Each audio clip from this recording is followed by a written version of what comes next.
إلى رسوله الكريم أما بعد فأعوذ بالله من الشيطان الرجيم بسم الله الرحمن الرحيم. معزز اساتذہ اکرام اور میرے طالب علم ساتھیوں، السلام علیکم ورحمۃ اللہ وبرکاتہ. آج میری اس تقریر کا موضوع ہے علم کی برکت. کسی شاعر نے کیا خوب کہا ہے، سعادت سیادت عبادت علم، سعادت سیادت عبادت علم، حکومت ہے دولت ہے طاقت علم. جناب علی، علم ایک ایسی لاجواب دولت ہے جسے جتنا بھی خرچ کرے وہ بڑھتی چلے جاتی ہے.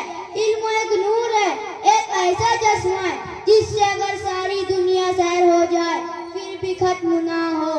علم ایک ایسا چراغ ہے جو غریب کی امیر رات کو اجالے سے روشن کر دیتا ہے. آپ دیکھتے ہیں موجودہ دور میں جتنی بھی اجداد ہے یہ سب علم کے ہی بدولت ہے.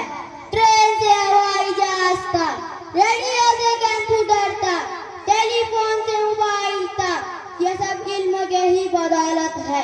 جہاں تک کی تعلیم کی فرما روائی ہے، جہاں تک کی تعلیم کی فرما روائی ہے، جو سچ پوچھو تو نیچے علم اوپر خدائی ہے.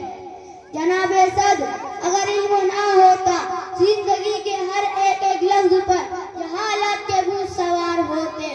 اگر علم نہ ہوتا تو مختلف بھی شعر جداد نہ ہوتے. دلوں میں بھرا علم کا مالوزر، دلوں میں بھرا علم کا مالوزر، نہ کاتے کا خطرہ نہ چوروں کا ڈر. بڑی علم انسان کا تعلیم سے، بڑی علم انسان کا تعلیم سے، اور دولت بھی دگنی ہو تقسیم سے. آخر میں اس شعر کے ساتھ اپنی تقریر ختم کر رہا ہوں. خودی کو اتنا کر بلند کہ خودی کو اتنا کر بلند کہ ہر تقدیر سے پہلے، کہ ہر تقدیر سے پہلے خدا بندے سے خود پوچھے بتا تیری رضا کیا ہے. وآخر الدعوانا ان الحمدللہ رب العالمین. السلام علیکم ورحمۃ اللہ وبرکاتہ.